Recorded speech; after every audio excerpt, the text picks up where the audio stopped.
Hello, and welcome to Source. I'm Juliana Mako of the Public Affairs team, and today we're pleased to bring you an exclusive replay of the Public Education at the Tipping Point panel from the 2025 Progress Summit, brought to you by the Broadbent Institute and session sponsored by belairdirect. Aligned with the Progress Summit's theme, Daring to Take on Today's Crises, this panel brought together education leaders to address the urgent need for bold, collective action in defending public education. Panelists and attendees explored the ongoing crises facing the education system and discussed potential solutions to strengthen public education, ensure equitable access, and empower a more engaged and informed public.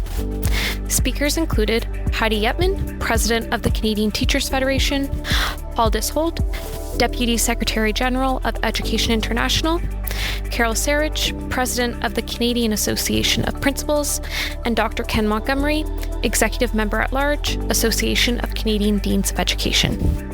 Tune in for this important discussion on why investing in public education is a direct investment in the future of democracy.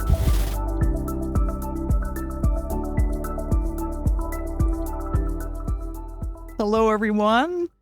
Welcome to this session. It's called Public Education at the Tipping Point.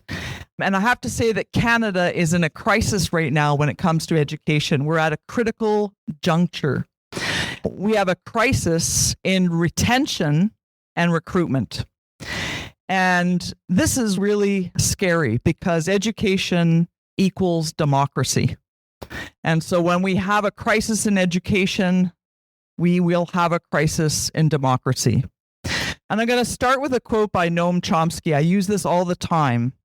The standard technique of privatization is to defund, to make sure that things don't work, that people get angry, and then you move that into the private sector. And that is what is happening to our public schools across Canada right now. Systemic defunding, crisis on the classroom level on the ground.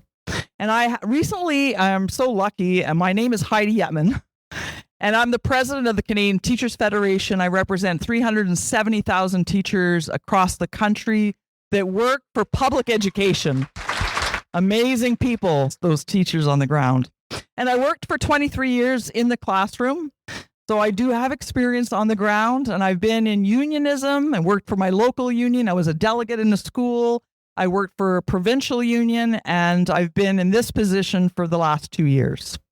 And because of my position, I was able to speak to the two union leaders down in the United States, the National Education Association leader, Becky Pringle, and also the American Federation of Teachers Union, Randy Weingarten. And this is what they told me. Education is being destroyed in the US right now. They are trying to destroy the Department of Education, which is the department that gives monies to states to help kids with difficulties, kids that may have disabilities, to provide food for kids that may be in a poorer area, and they're dismantling education. They are blatant attacks on schools, students, teachers, and unions. And he is abolishing civil rights and restricting academic freedom. Why? Because public education is the foundation of democracy. Because public education is the great equalizer. In schools, we not only learn about math and science and writing and reading, but how to live in the world together and become critical thinkers and distinguish fact from fiction and disinformation. So we understand why he wouldn't want education to work, because then we would be creating a better society.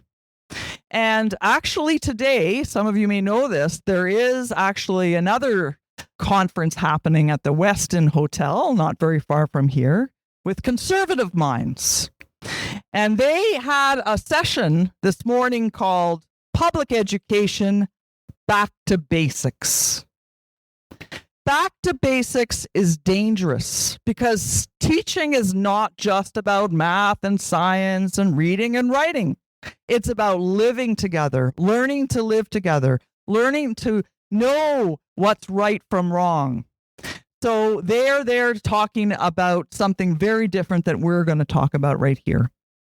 And here's what they're going to say, the conservatives. And I think this is really important because when you go out and you talk to people, you're going to hear this.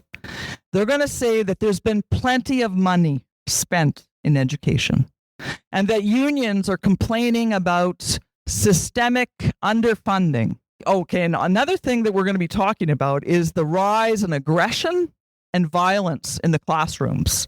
And guess what they're going to blame that on? DEI, SOGI, ideologies, indoctrination. That's what the conservative governments want you to think, is that the rise in aggression, the rise in violence, right, has nothing to do with underfunding, but has everything to do with teachers in the classroom and how teachers are dealing with students. They're going to talk about parental rights. I'm going to put that in brackets. Parental rights. We should be talking about parental responsibilities. And they're going to be also talking about choice. Parents having choice to put their kids in any school they want. Choice is not the solution. So I really think I wanted to start off with that, just to kind of place where we are. I think it's really important to get out there and talk to people about what really is happening in education. And here's a little bit of light at the end of the tunnel. We work with Abacus data. 88% of Canadians agree that public education is part of the Canadian identity. So we believe in public education in Canada. And so I want to keep that in mind. I could go on, but I'm here with three other people, three panelists that have joined me here. So I'm going to ask them to do a quick introduction. It's going to be very simple. 3 questions. What's the crisis? What are some of the solutions? And where do we go from here? But let's start by introducing the panelists. And I'll let them introduce themselves. And we'll start with Carol. Hello. My name is Carol Sarich, and I come from the beautiful city of Saskatoon, Saskatchewan. It's much warmer there, by the way. We're seeing lots of green grass already. This is my 41st year as an educator. I spent my first 19 years in the classroom and the last 20-some years as an administrator. And it never was like this. The last 5 years have been really difficult. And with declining of funding for the last over 10 years, it's just been a complete spiral in that direction.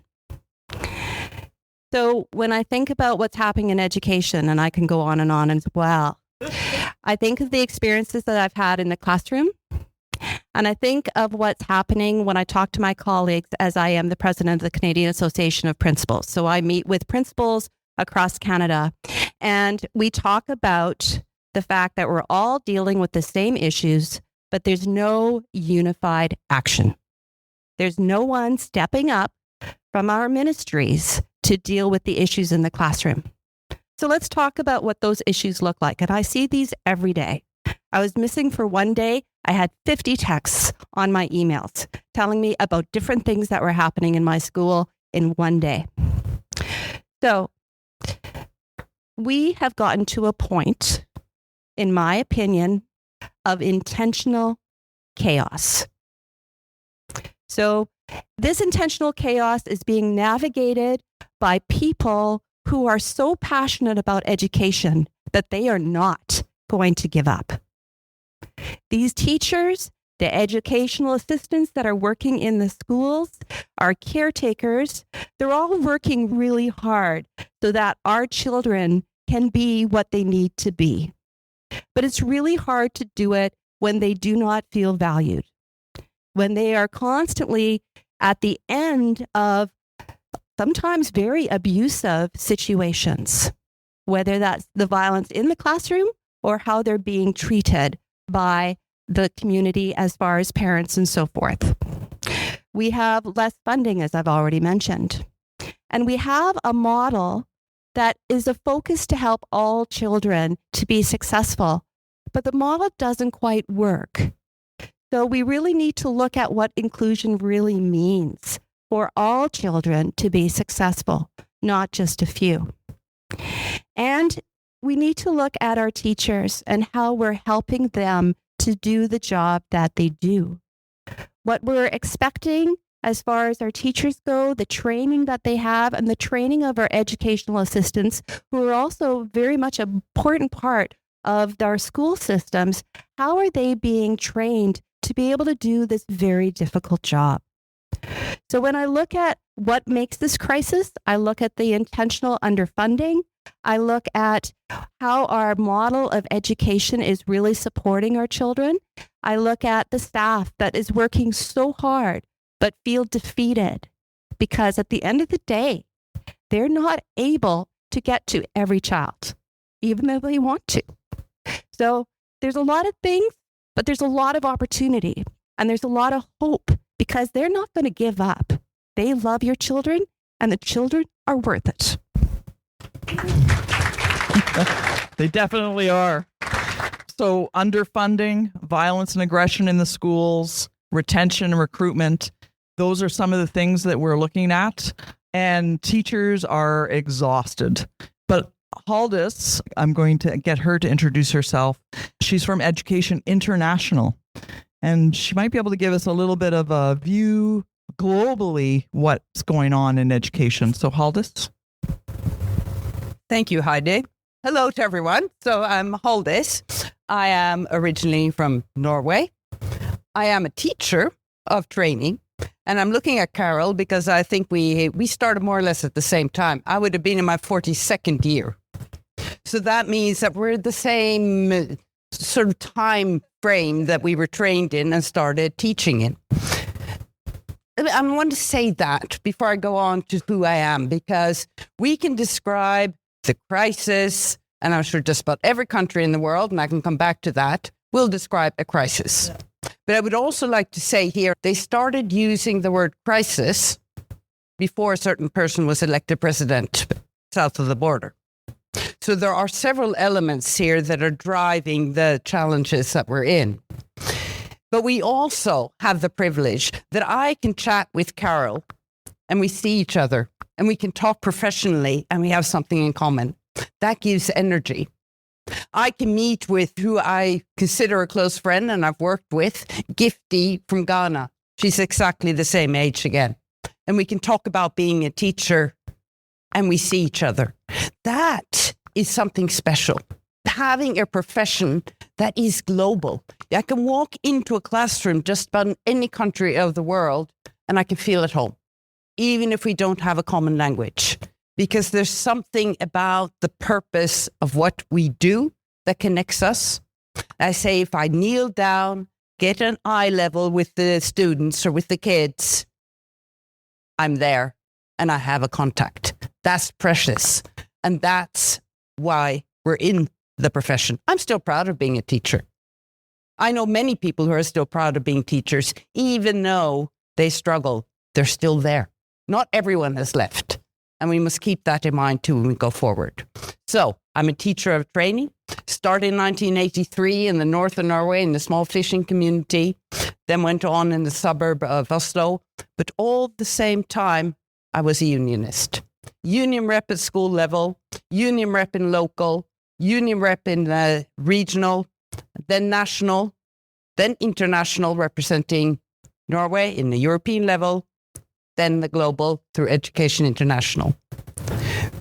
Through our member organizations, among other, the Canadian Teachers Federation, we represent 32 million educators around the world, teachers and education support personnel. So we have a reasonably good structure to feel the pulse of what's going on out there. There are differences, but there are also similarities. And those are some of the things that we're going to talk about more here and that I hope I can contribute to. I cannot tell you what to do in Canada because you have to find those solutions yourself. But I can say a bit about how we try to support in giving you a menu or a checklist that perhaps can create ideas on how to move forward. Thank you. And our last panelist over here from the university perspective. So I will introduce you to Dr. Ken Montgomery. Thanks, Heidi. So let's see, I started out teaching in the 80s as a high school phys ed teacher in Alberta. I've taught subsequently in Saskatchewan, in Japan, in Ontario. These days, my paid job is as Dean of Education at the University of Windsor. I'm here representing the Association of Canadian Deans of Education. There are about 75 of us across the country. And another service hat that I wear is as chair of the Ontario Association of Deans of Education. There's 14 of us here in the province. I assume we're responding to the first question now. Yeah, all right. So maybe I'll start with this point, and that is we're very fortunate. Public education is good in this country, relatively speaking. And in addition to the quote that Heidi shared about the percentage of folks who would support public education, I think it's also a good place to start by saying most of us go through the public education for the vast majority of our education in this country, and we shouldn't take that for granted. So this is something to be proud of and grateful for. I'll start there because I wouldn't want any of my comments to be misinterpreted. There are fabulous people working in this system, many of whom are in this room and on the stage, and who are committed in the kind of ways that I'm going to speak to momentarily. But because it is so good, and we do have a moment, at least, before one election could turn things on their head, I think, for us, I think it's worth defending and speaking very vocally about some of these things. And the symptoms are already there. Chronic underfunding is so normalized across all education sectors. We take that for granted. And those fabulous educators in the system do their best, nonetheless, to work within those constraints. Privatization is accelerating. It's not quite like it is in the States, of course, but there are samples of that. It's also a bit more insidious, at least with my university hat on. And so, for example, these things called public universities, funding has decreased. It's a straight line down since the 1970s to the point that the best that we can say about universities is that they're publicly assisted now. But what is more, we're looking at tremendous cuts, budget cuts, realignments, programs cuts, hiring freezes, layoffs. It's really quite something. And anybody who's left is asked to do more with less, right? That awful expression. But not only to do more with less, to do it with an entrepreneurial mindset. Act like we're a business, right? Doesn't that sound like privatization to you? It sure does to me. And we're doing this with some of the same experiences that I know you're facing on the front lines with students. Students are much more complex now than ever before. But that's not really their fault. That's a consequences of inequalities in the system. And part of those are the withdrawal of supports to help those students. So we're doing more with less, and things are way more complex to do in the first place. I want to add something else in here, and that's the intensification of audit culture. All right. I've just about had it, to be honest. Standardization this dashboard for that, another metric, another framework, so much time spent on this. It threatens to hollow out the intellectual and relational heart of teaching. And what's that going to reduce us to? That's going to reduce us to a simple subject matter delivery, back to basics, right? Right? Or simply preparing technicians for a ready workforce. Now, this is not to say that there aren't really important vocational and credentialing purposes to education. There certainly are, but there are also socializing purposes and self-actualization purposes. And it seems to me that this panel is all about that relationship between education and democracy, right? Education fundamentally seems to me to be about shaping the ethical contours of a civic society. And that's at threat. I think that's what's really at risk. And this is not unintentional. This is not some accidental backlash from budget crisis. These are philosophical and political choices that demand philosophical and political action in response. So well said. Thank you. Right on. And just to go back a little bit to the retention and recruitment crisis, I'll just give you an example. There in Ontario, 40,000 teachers who are part of the College of Teachers are not in classrooms. Where are those teachers? So I've been saying this a lot. I get a chance to go across the country and meet with teachers from across the country. And I've been saying that it really isn't a shortage of teachers. It's a shortage of respect, a shortage of good working conditions, a shortage of resources for students. Those are the shortages that we should be talking about. It isn't a shortage of teachers. And maybe I can come back to you. I know that there seems to be less students also like enrolling in university programs in education. Is that correct, or am I wrong with that? I'm going to speak to that in response to number 2, but I'll give you the trailer for it now. Applications for teacher education programs are through the roof. Oh, good. But funding for teacher education spots are about as low as they've ever been.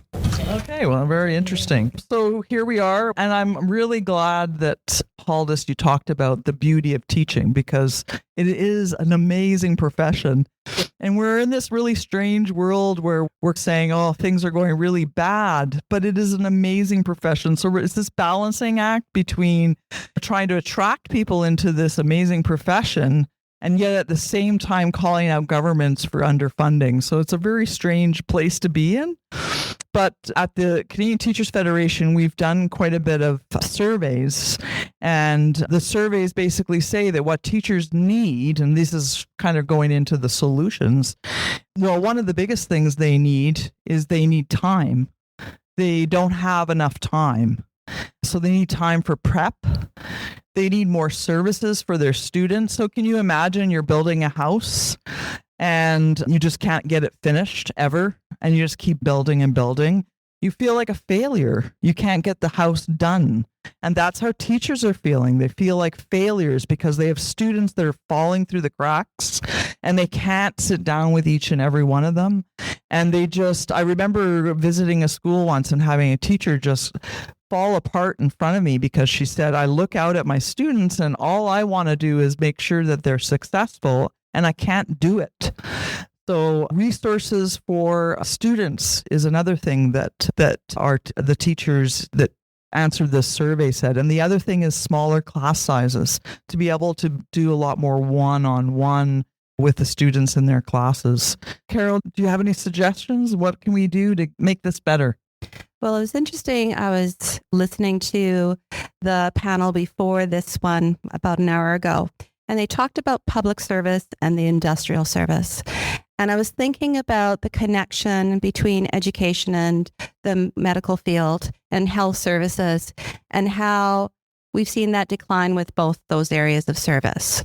And even with education and trying to get the support for mental health, which is a driver as well. I failed to mention that in my first little epilogue. It's just not there. People are waiting. Adults are waiting for medical services. Students are waiting for medical services. And we can't even find doctors. We can't find people to do some of those things. And if we're really looking at the whole picture, it's not just about looking at the industrial section. It's about looking at how do we want Canada to operate? How do we want Canada to look? Because you can't separate one from the other anymore. The industrial and the public have to work together. And you can't just say, well, we're putting all our eggs into one basket, hoping the other basket's going to survive. It's not going to happen. And if this election coming up is an opportunity to say, you know what, it's time you let us know what the plan is. We're never going to be able to put everything back, but we can start making plans, and they're going to take time to actually put those pieces back together and help our teachers to feel confident, to feel successful, and put the training into helping them, to help our educational assistants to do that, and to hopefully send a message out to our communities saying, this is not just a school issue, this is our community. This is our future. We need to work together, and that message needs to be strong. Thank you. Haldis? Everything you are describing here, unfortunately, could be said in another country. in many countries. And I think that's the gigantic challenge we see from the global level. And I mentioned that we defined a crisis a couple of years ago. There was a conference, or the Transforming Education Summit, that the United Nations held in 2022. It was the first time ever that heads of state were invited to discuss education in New York. And one of the outcomes of that summit was establishing by the UN Secretary General a high-level panel on the teaching profession that looked into the challenges. And he described it at that time as an urgent call for action, because we're seeing all over the world that we're having difficulties in recruiting to the teaching profession. And a lot of the reasons are everything that you are describing. And of course, a lot of this costs money, and that's what we say, it's a lack of funding. But it's even broader than that. This high-level panel was chaired by two former presidents, heads of state, from Trinidad and Tobago and from Estonia. The panel was also put together with the representatives with different perspectives, also teachers. The former president of Education International was on it, Susan Hopgood from Australia. We also had a teacher from Lebanon, also principal, who was on the panel, and a teacher from Singapore. They presented their recommendations in February of last year. And this is when I talk about the menu or the checklist. There are 59 recommendations. I said I started teaching in 1983. Reading those 59 recommendations, I don't think I've been as happy on behalf of my profession, although of the crisis and all the challenges, since I started. Because it spoke to my heart. It spoke to my professional heart that you had a global panel that understood what it was about. They understood what teaching is about. They understood what education is about. And I have one quote here. When they presented the 59 recommendations, the high-level panel's wide-ranging recommendations are premised on the need to value and respect the teaching profession. This requires decent working conditions, competitive wages, space for teacher voice in decision-making, and opportunities for development and innovation. That was one of the co-chairs that summarized the 59 recommendations. So if you haven't done it, I almost recommend, and I'm sure that I know that CTF has done this, read those 59 recommendations. And then you can tick off which ones are okay in Canada. And which of the 59 have we not reached? One of the key recommendations is that you should establish, and probably in Canada, I may be wrong, you should do it at provincial level, perhaps also at federal level, a commission that looks into, okay, we have a shortage. What is the shortage? Is it a general shortage? Is it on specific subjects? Is it geographical? Is it age level? Because the shortage isn't the same in every country. Some places sectoral. We were talking about Finland before we went up on the panel here, a country where being a teacher is one of the most sought after professions for young people. They don't have a shortage in general, but they do have a shortage in early childhood education. So it's about identifying.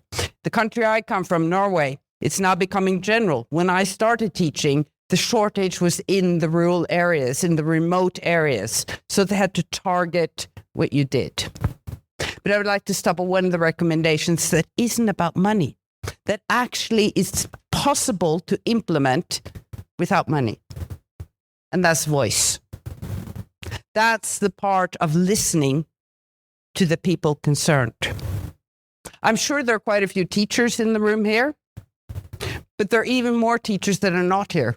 And why aren't they here? Because they're at work. They're in the classroom. And it's too often that we talk about teachers instead of talking to them, instead of listening to them. That's the voice. You know what this high-level panel calls that? They call it dignity. They call it dignity. And that is something that gives you motivation. If you, on the job, someone asks you for your opinion, what works for you? What do you need? What is your opinion on what we should do? That gives you self-esteem. that gives you energy.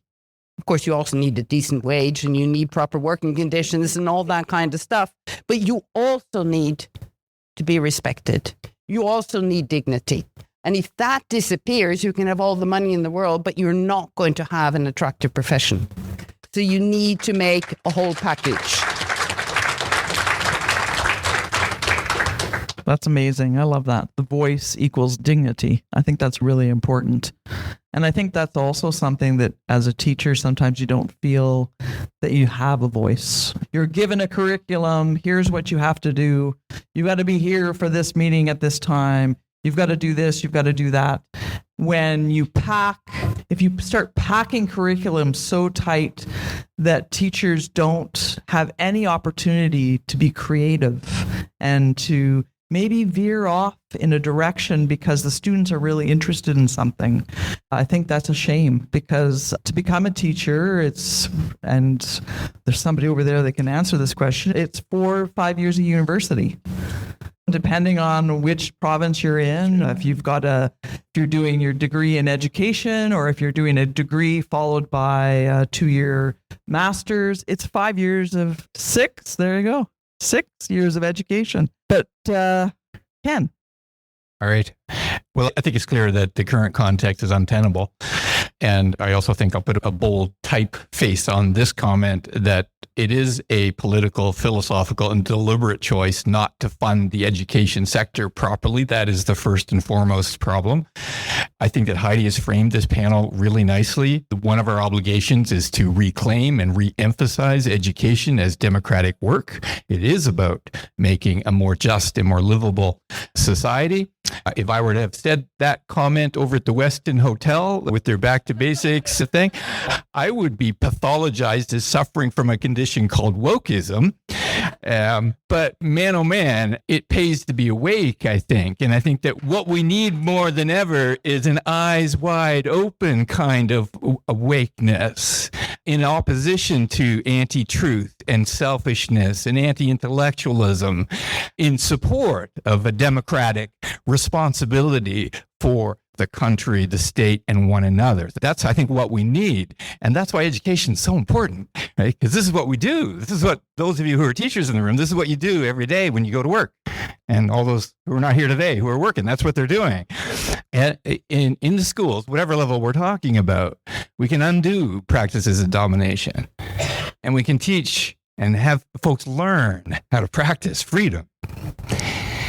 And wow, great points, Haldis, about dignity. We need to restore dignity and respect and professional autonomy. But this isn't just about teacher retention. It's not about keeping them in the profession. This is about having them thrive in the system, right? And it's about having them thrive in creating democratic conditions and having their students do the same. That's what that's about, I think. And the other thing that my little scribble notes I've made on the train on the way up here is, gosh, we need to be really vocal about the fact that public education does not belong to the markets.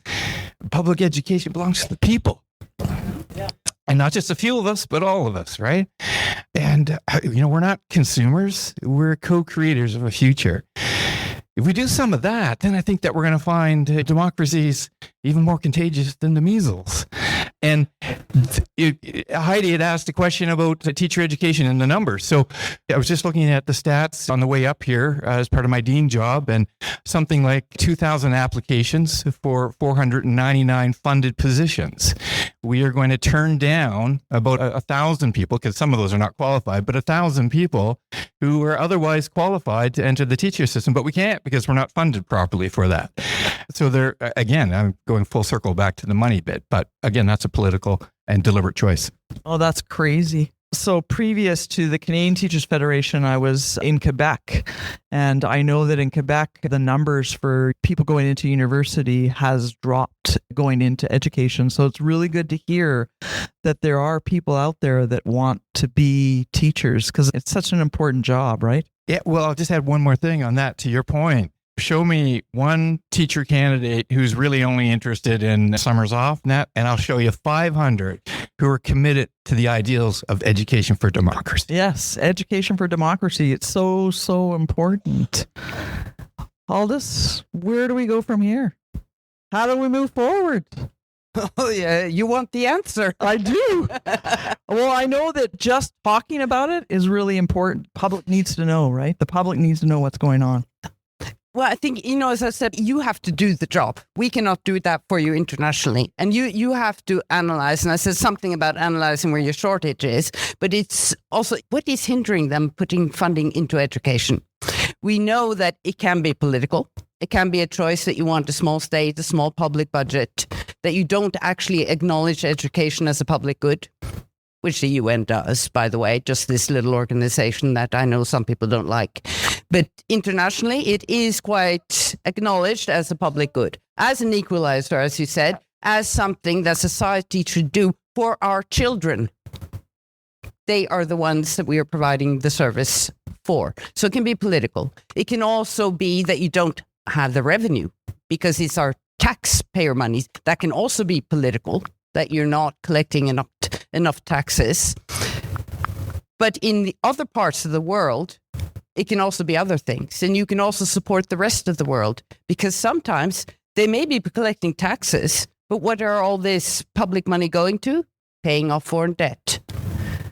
So that even if they wanted to, they don't have the revenue to invest in education. So it can be political, it can be ideology, it can be that you just don't have the money. But I want to, if I may, have a couple of comments on this. What should education be? Yes.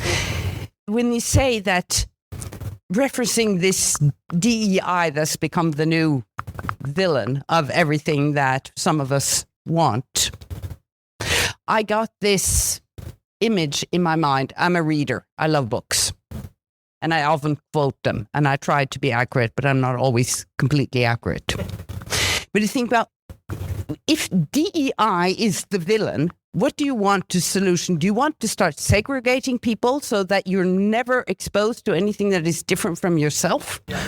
So that you can live in your comfortable little place? In my mind, then you are moving all conflicts out of school and into society, because then you're not being trained in how to be with people that are different from yourself. You have an author, journalist, Ryszard Kapuscinski, no longer among us, Polish journalist who also wrote books. The last book he published was a collection of essays on the topic The Other. And in one of those essays, he says that mankind has always used 3 tools to try to solve conflicts and differences. You go to war, you build walls, or you create dialogue. For me, public education is the dialogue solution. And he says that the only one that has ever worked is dialogue. Building walls, for me, is segregation policy. Trying to create little hubs where you are just with people that are not different. And the second image that came into my mind was my first professional training as a teacher. Was a Finnish woman who came, I remember her name, Toives Tugupnavkangas. And it was about mother tongue education, because we had a lot of new immigrants from Finland who spoke Finnish, which is very different from Norwegian. And there was this grumbling, oh, it's too expensive. It's too expensive to provide mother tongue education. And she looked us in the eye and she said, who are you that take away a child's right to speak to their grandparents? And that sort of thing is not just about language. This is about who are we to take away from children the opportunity to feel proud about their home, about their parents, whether they are 2 moms or 2 dads, or only one mom or only one dad, or if it's an aunt or uncle or whatever. Who are we to say that who they feel they are is not good enough? And for me, that is the core of the equalizer, the public education it should be the place in society everyone is safe, that we as teachers can offer without risk to create that space, not just about teaching back to basics. Heidi, we were a place in Iceland last week. I can't quote what they said because there were Chatham House rules, but I can quote my response to one minister that said that we have to stop talking about this well-being and go back to basics. Have you ever seen a child who's scared, who's hungry, who doesn't feel safe learn? I have not as a teacher. We need to create those safe spaces. Then they will learn also the basics, but they will also learn to be agents in their own life. Bravo. Carol and I are lucky we get to see each other on occasion because we're part of the National Advisory Committee on Education, something that the CTF created, where we are talking principals and teachers and administrators talking together about how we can advocate for education, public education. So that's one thing that we did do at the Canadian Teachers Federation. And I think it is a great way to get the voice out there to make sure that we're talking to our colleagues. Some solutions, if you had a magic wand, Carol? As you talked about some well-known speakers and people you've read, it made me think of, what is our goal for education? We want our children to be successful. We want them to be confident. We want them to be resilient. And we learned a lot of that stuff in kindergarten when we learned how to be on the playground together. Our children don't have a lot of strong models right now. And in education, we're trying to help them to see those positive things. And before we can get to those basics, we need to be regulated. We need to be thinking about how we're feeling. We need to be not feeling fear. We need to feel that we can succeed. And I really do believe that our hope is in our children. Our hope is in our staff that are working in our schools. And our hope is here in Canada. We have such an amazing country. We just have to bring ourselves together. Unity is the key. I don't think we have much time left. So what I thought I would do is a last word across the panel. Go ahead, last words before we end. I'd just like to say that one thing that the right and the authoritarian regime seem to do well at is grabbing hold of the narrative. And I think that what we need to do is shift the narrative from cost to investment in education. And I'm imagining a public campaign that says teachers are superheroes and everything depends on teachers. That is a huge investment that we can make. So that would be my final comment. That's great. Thank you. T-shirts, superhero T-shirts for all. Yeah. Go ahead, Haldis. Oh, I love that. The superhero narrative, because it is extremely important to strike that balance of describing the challenges, but not talking down the profession, because then no one's going to want to become a teacher.